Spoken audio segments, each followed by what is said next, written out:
আজকের রেসিপি হলো oats chocolate cake. চলুন শুরু করা যাক। আমি মিক্সির মধ্যে 4 কাপ ওটস নিয়ে সেটাকে গুঁড়ো করে নিয়েছি, আর নিয়েছি কোকো পাউডার,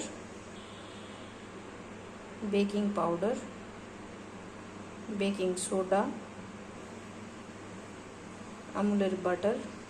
মিষ্টির জন্য আমি চিনি ইউজ করছি না, এটা আমি জাগেরি পাউডার নিয়েছি। আপনারা নিজের ইচ্ছে মতো অ্যাড করতে পারেন, যে যতটা মিষ্টি পছন্দ করেন। আমি 4 কাপ ওটসের গুঁড়ো নিয়েছি, তো এর মধ্যে আমি 2 কাপ জাগেরি পাউডার দেব। আপনারা এটাতে ডিমও অ্যাড করতে পারেন, কিন্তু আজকে আমি ডিম ছাড়া বানাচ্ছি।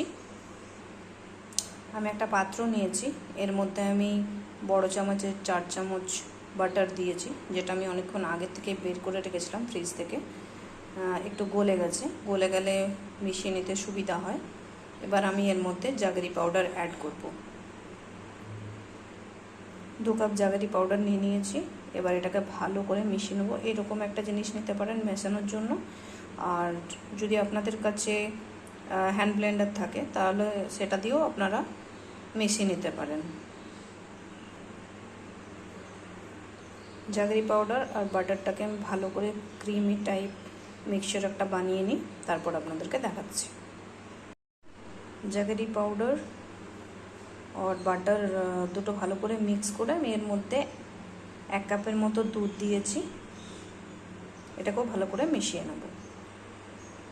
ভালো করে মেশানো হয়ে গেছে। এবার আমি যে ওটসের গুঁড়োটা করে রেখেছিলাম এর মধ্যে cocoa powder, baking powder, baking soda, 1 চিমটে নুন, এই ড্রাই জিনিসগুলো ভালো করে মিশিয়ে নেব।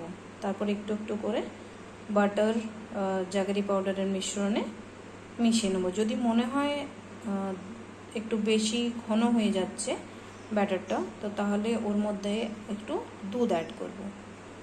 তো চলুন মিশিয়ে নিই। ড্রাই জিনিসগুলো মেশানো হয়ে গেছে। আমি কোকো পাউডারটা 4 চামচ দিয়েছি, এটা আপনাদের বলা হয়েছিল না। বেকিং পাউডার চামচের এই পরিমাণটা দিয়েছি, বেকিং সোডা এর থেকে একটু কম। এবার এই শুকনো জিনিসটা বাটারের মিশ্রণে একটু একটু করে মিশিয়ে নেব। আপনারা চাইলে বাটারের জায়গায় তেলও ইউজ করতে পারেন, যার যেটা ইচ্ছে সেটাও দিতেই পারেন। আপনারা কোকো পাউডারের জায়গায় চকলেটও ইউজ করতে পারেন, ডার্ক চকলেট, মিল্ক চকলেট। এরকমভাবে আস্তে আস্তে করে মিশিয়ে নেব। একেবারে দুধটা দিয়ে দেবো না, কেননা খুব বেশি পাতলা হয়ে গেলে কেকটা আবার ভালোভাবে হবে না। তাই একটু একটু করে মিশ্রণ অ্যাড করব।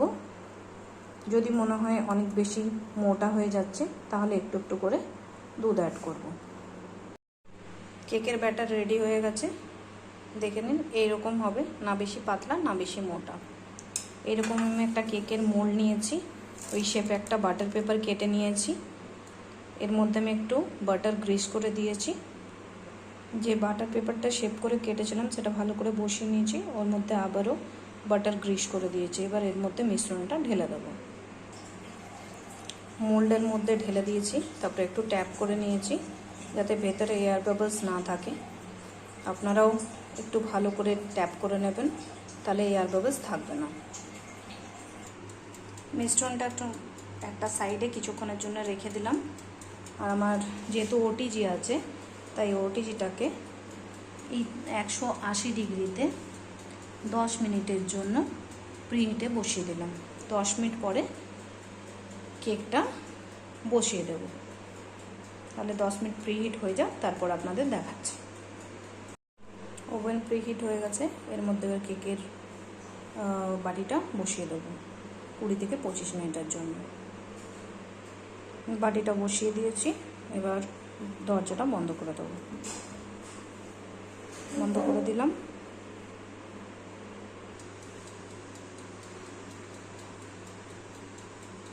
তিরিশ মিনিটের জন্য বসিয়ে দিলাম কেকটা। 30 মিনিটের আগে যদি আপনাদের মনে হয় 25 মিনিটের দিকে হয়ে গেছে, তাহলে বের করে একটা টুথপিক দিয়ে দেখে নিতে পারেন। টুথপিকটা যদি পরিষ্কারভাবে বেরিয়ে আসে তাহলে বুঝবেন কেকটা হয়ে গেছে। আর যদি টুথপিকের গায়ে একটু হলেও ব্যাটার লেগে থাকে তাহলে আরও 5 মিনিটের মতো দিয়ে আবার বেক করে নিতে পারেন। আমি 30 মিনিট পর আপনাদেরকে দেখাচ্ছি। 30 মিনিট পর কেকটা বের করে নিয়েছি। দেখে নিন কি সুন্দর হয়েছে। কেকটা ক্র্যাক পড়েছে, তার মানে কেকটা খুব ভালো হয়েছে। এবার কেকটা আধা ঘন্টার জন্য ঠান্ডা হতে দেবো।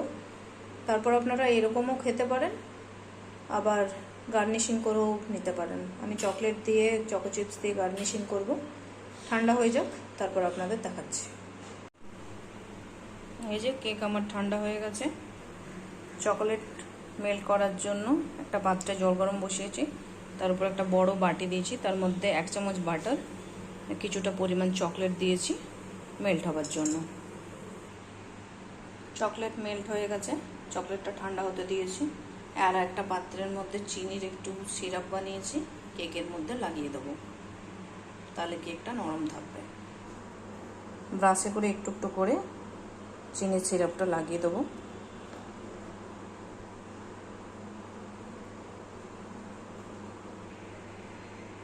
চিনির সিরাপ লাগানো হয়ে গেছে, এবার চকলেট দিয়ে ভালো করে গার্নিশিং করে আপনাদেরকে দেখাবো।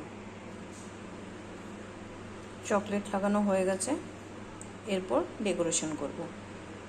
কেক ডেকোরেশন করে ফেলেছি, দেখে নিন।